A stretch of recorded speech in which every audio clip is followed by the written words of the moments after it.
नमस्ते दोस्तों, GS classes में आपका स्वागत है। दोस्तों, आज हम लोग सहायक लोक स्वच्छता एवं अपशिष्ट प्रबंधन पदाधिकारी के लिए मॉडल सेट संख्या 24 पर चर्चा करने जा रहे हैं। इससे पहले 23 मॉडल सेट दिया जा चुका है, जो हमारे चैनल के प्लेलिस्ट में जाके आप आसानी से देख सकते हैं। यह मॉडल सेट द्वितीय प्रश्न पत्र के लिए है, जो आपके परीक्षा के दृष्टिकोण से काफ़ी उपयोगी सिद्ध होगा। तो आज हम लोग देखते हैं मॉडल सेट संख्या 24 को। पहला क्वेश्चन है, निम्नलिखित में से कौन सड़क कूड़े का उदाहरण है? ए में है प्लास्टिक बैग, बी में है कप, सी में है कैंडी रेपर और डी में है उपर्युक्त सभी। तो इसको हम देखें तो सड़क कूड़े का उदाहरण तीनों है, प्लास्टिक बैग, कप, कैंडी रेपर, इसलिए इसका आंसर हो जाएगा उपर्युक्त सभी। अगला क्वेश्चन है, लैंड फिल के लिए न्यूनतम गहराई कितनी आवश्यक है? ए में है 1.1 मीटर, बी में है 1.2 मीटर, सी में है 1.4 मीटर और डी में है 1.8 मीटर। तो इसका आंसर होगा 1.8 मीटर, यानी कि लैंड फिल के लिए जो जगह होगा उसकी न्यूनतम गहराई 1.8 मीटर होनी चाहिए। अगला क्वेश्चन है, नाइट्रोजन कितने दिनों के बाद नाइट्राइट और नाइट्रेट में ऑक्सीकृत हो जाएगी? तो इसका आंसर होगा 10 से 12 दिनों में।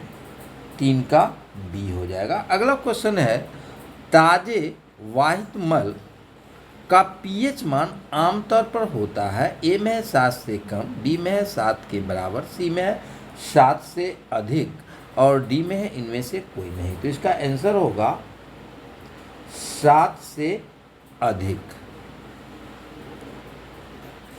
अब अगला क्वेश्चन है, कचरा अवशिष्ट कितने प्रकार का होता है? ए में है 2, बी में है 3, सी में है 4 और डी में है 5। तो कचरा अवशिष्ट मुख्य रूप से 2 प्रकार का होता है, खाद्य अवशिष्ट और अखाद्य अवशिष्ट। अगला क्वेश्चन है, बिहार राज्य प्रदूषण नियंत्रण बोर्ड का गठन कब किया गया था? तो बिहार राज्य प्रदूषण नियंत्रण बोर्ड का गठन 1974 ईस्वी में किया गया था। अगला क्वेश्चन है, बिहार राज्य प्रदूषण नियंत्रण बोर्ड का मुख्यालय कहाँ है? तो इसका आंसर होगा, इसका मुख्यालय जो है सो पटना में है। अगला क्वेश्चन है, बिहार राज्य प्रदूषण नियंत्रण बोर्ड के कार्य के संबंध में निम्नलिखित में से कौन सा कथन सत्य है? ए में है, राज्य में प्रदूषण को रोकथाम, नियंत्रण और उपशमन के लिए कार्यक्रम बनाना और पानी और हवा के लिए समग्र गुणवत्ता में सुधार करना। बी है, औद्योगिक इकाइयों द्वारा प्रदूषण उत्सर्जन के लिए और सी में उद्योगों के स्थान के साथ साथ राज्य सरकार के सलाह देना और उद्योग को आवासीय क्षेत्रों से दूर स्थानांतरित करना और डी में है उपर्युक्त सभी। तो बिहार राज्य प्रदूषण नियंत्रण बोर्ड के ये सभी कार्य हैं, तो इसका आंसर हो जाएगा उपर्युक्त सभी। अगला क्वेश्चन है, विश्व में उपलब्ध ताजे पानी की आपूर्ति कुल जल आपूर्ति का कितना प्रतिशत है? तो यह लगभग 3% है। तो इसका आंसर हो जाएगा 3% ए। अब हम लोग अगले क्वेश्चन को देखते हैं।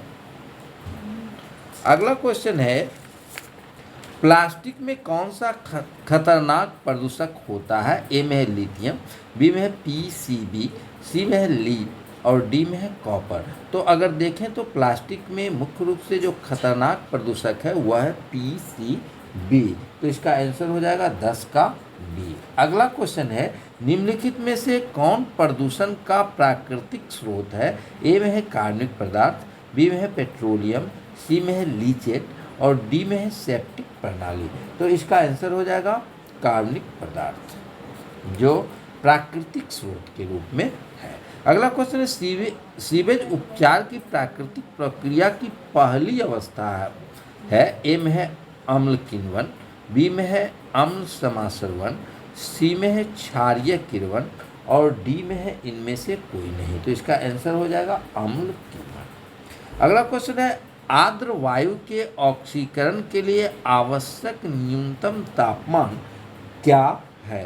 तो इसके लिए आवश्यक न्यूनतम ताप 150 डिग्री सेंटीग्रेड है। अगला क्वेश्चन है, बड़े शहरों में सीवेज का निपटान किस में किया जाता है? ए में है सिंचाई, बी में है विलयन, सी में है ऑक्सीकरण और डी में है इनमें से कोई नहीं। तो इसका आंसर हो जाएगा विलयन।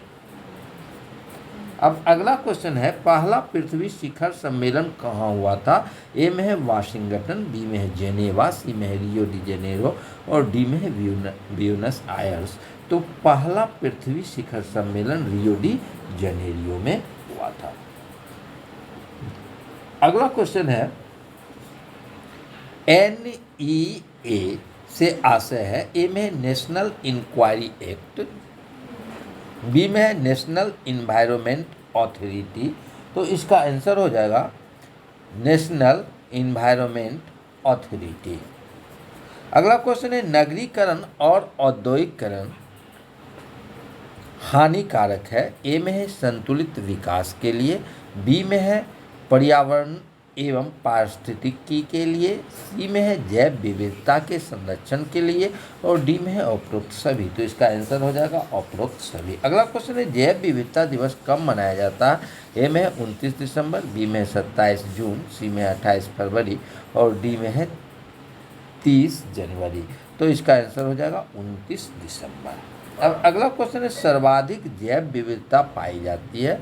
ए में है शांत घाटी में, बी में है कश्मीर में, सी में है सुरमा घाटी में और डी में है फूलों की घाटी में। तो सर्वाधिक जैव विविधता शांत घाटी में पाई जाती है। अगला क्वेश्चन है, निम्नलिखित में कौन ग्रीन हाउस गैस नहीं है? ए में है मीथेन, बी में है नाइट्रस ऑक्साइड, सी में है क्लोरोफ्लोरोकार्बन और डी में है हाइड्रोजन। तो इसमें हाइड्रोजन हो जाएगा, यानी कि मीथेन, नाइट्रस ऑक्साइड, क्लोरोफ्लोरोकार्बन सभी जो है सो ग्रीन हाउस गैस है। अब अगले क्वेश्चन को हम लोग देखते हैं।